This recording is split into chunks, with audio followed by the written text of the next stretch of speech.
જી શ્રી રામ સેવા સમિતિ સુરભી ગૌશાળા દ્વારા આજ રોજ સુરભી ગૌશાળાના મેદાનમાં આપણા સૌના લોક લાડીલા એવા ડીડી ચૌધરી સાહેબનો વય મર્યાદા નિવૃત્તિ કાર્યક્રમમાં આપ સૌને આવકારું છું। રાધનપુર નગરની તમામ સેવાભાવી સંસ્થાઓ, તમામ વેપારી મંડળો અને નગરના સૌ યુવાન મિત્રો ખૂબ સારી સંખ્યામાં હાજરી આપી જે સાહેબની કામગીરી બતાવે છે।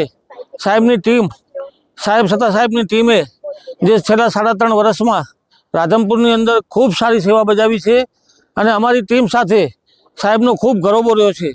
સાહેબ ઈમાનદારી, વફાદારી, જવાબદારી સાથે ખૂબ સારી એવી કામગીરી કરી છે અને અમારી ટીમ સુરભી ગૌશાળા, સરસ્વતી શિશુ મંદિર, રામ સેવા સમિતિ ખૂબ ખૂબ અભિનંદન આપે છે અને સાહેબ ભવિષ્યમાં પણ અમારી સાથે જ રહે અને સારી એવી પ્રવૃત્તિ કરે એવી અમે ઈચ્છા રાખીએ છીએ અને તેમનું શરીર તંદુરસ્ત રહે, પરિવાર સાથે પણ સમય ફાળવે, સમાજ માટે સમય ફાળવે, રાષ્ટ્ર માટે સમય ફાળવે તેવી શુભેચ્છા। અને સાહેબ આપણા હતા, ગમે ત્યારે ગમે તે વિષય લઈને ગયા હોઈએ તો સાંભળવાનું અને એનો રિઝલ્ટ ખૂબ રાધનપુર નગરને અને આજુબાજુના વિસ્તારને આ પ્રત્યે ખૂબ સાહેબ પ્રત્યે લાગણી હતી અને આજે પણ મોટી સંખ્યામાં લોકો આવ્યા। તમામનો હું આજરોજ ખૂબ ખૂબ આભાર માનું છું। અસ્તુ। ભારતભરમાં નામ છે એવા સંતો આશીર્વાદ આપી ગયા અને પાછળથી બોલીએ ને સાહેબ, ઈ હિમાલયમાં ગુલ્ફી વેચ્યા જેવું હોય। આ બહુ ક્લિયર વાત અને હું પ્રોટોકોલને માનું છું। સંજીવનીદાસ બાપુને બનાવીને મને તો આશ્ચર્યમાં મુકાઈ ગયા।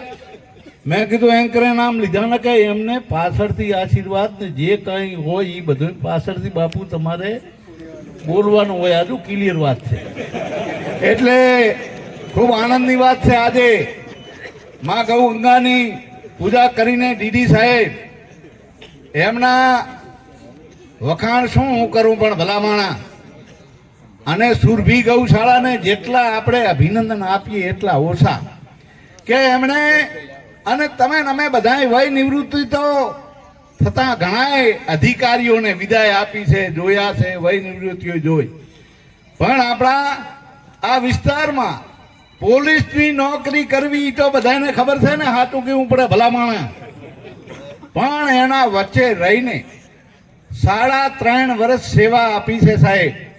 પણ કોઈ બી એ વેપારી બંધુઓથી માંડીને નાનામાં નાના ગરીબ માણસને એ ન્યાય અપાયો છે એવા ચૌધરી સાહેબને આપણે એ ખૂબ જ એને દિલથી આપણે એમને વિદાય આપીએ અને એમનું શરીર તંદુરસ્ત રહે અને આવા નવા શુભ કાર્ય કરતા રહે। તાળીઓ પાડો ભલામણા। હા, એવા જ એમના અર્ધાંગની ધર્મપત્ની એમની સાથે છે, મારી પાસે એના પછી સ્પોર્ટ્સનો મને શોખ, રમતગમતમાં ડીફીએડ ને માસ્ટર ડિગ્રી કર્યું અને માસ્ટર ડિગ્રી વખતે જ મેં આ એક્ઝામ આપેલી જીપીએસસીની 1992। શરદ ચૂકથી પ્રોફેસર થઈ ગયો। પેટલાદ આર્ટ્સ સાયન્સ કોલેજમાં સ્પોર્ટ્સનો પ્રોફેસર થઈ ગયો, પણ મારા ભાગ્યમાં લખેલું એટલે સરકારે 1995માં અમને બોલાવ્યા કે પધારો ફોજદાર બનો અને આપણે માસ્ટરગીરી પડતી મૂકી અને શોખ જેનો હતો મેં સ્વીકાર્યો। પડકારજનક છે નોકરી, અઘરી છે। 1996 મારો જે તાલીમ પૂરી થઈ એના પછીથી લઈને 2002 ગોધરા કાંડ સુધી મેં પાટણ જિલ્લામાં પોલીસ સબ ઇન્સ્પેક્ટર તરીકે નોકરી કરી। એમાં 2001માં વારાહી ખાતે પણ હતો અને એ વખતે સાંતલપુર પોલીસ સ્ટેશનની આઉટપોસ્ટ હતું।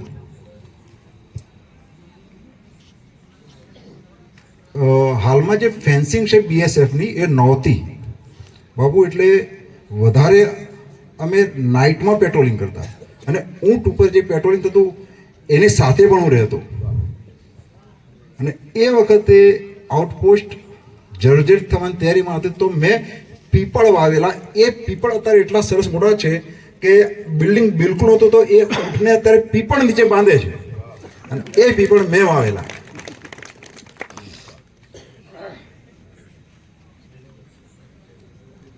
ફરીથી હું 2009માં પીઆઈ બની અને 2012થી લઈને 2014ના અંત સુધી ફરીથી હું પાટણ જિલ્લામાં આવ્યો અને મને ફરીથી સેવા કરવાનો મોકો મળ્યો. 2013માં ક્રાઇમ બ્રાન્ચ એલસીબી પીઆઈ તરીકે રહ્યો. એ વખતે પણ મને આ રાધનપુરના સોની મહાજને અમારું એક બહુમાન કરેલું. સ્વામીજી, હું ક્રાઇમ બ્રાન્ચમાં વાત કરું તો હું ક્યારે ઊંઘતો મને જ ખબર નથી. હું એકલો રહેતો કારણ કે મારા બાળકોને એ ભણી શકે એના માટે ગાંધીનગર સેટ કરેલા.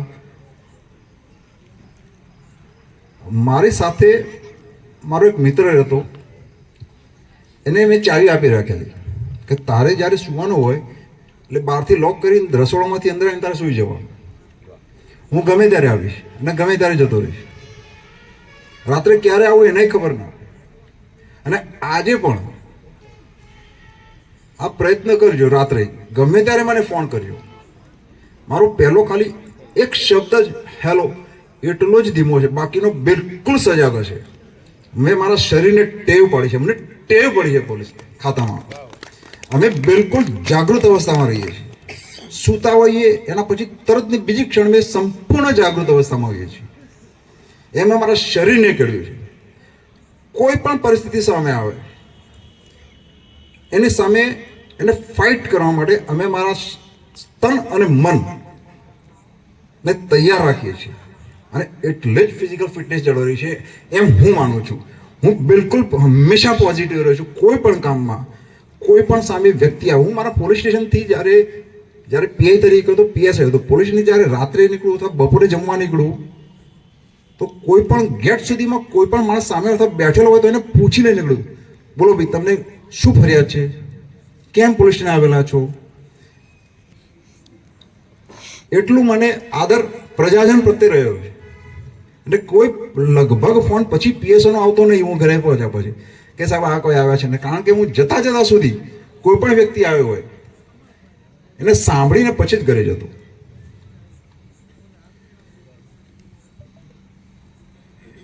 ફરીથી મને 2022ના અંતમાં ડીવાયએસપી તરીકે અહીંયા સેવા કરવાનો મોકો મળ્યો પાટણ જિલ્લામાં.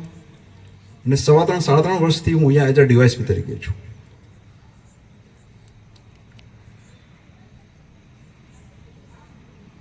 મારા માતા પિતાને હું વંદન કરું છું જ્યાં પણ સાંભળતા હોય ત્યાં. જે કોઈ આજે આપ બધા પ્રેમથી મને વિદાય આપી રહ્યા છો. મારા બાપુજી મને જે નીતિ શીખવાડી અને મેં અનુસરી છે અને એટલે જ પ્રેમ તમારો આટલો બધો મેળવ્યો છે. આપણો ખૂબ ખૂબ આભાર બાપુજી.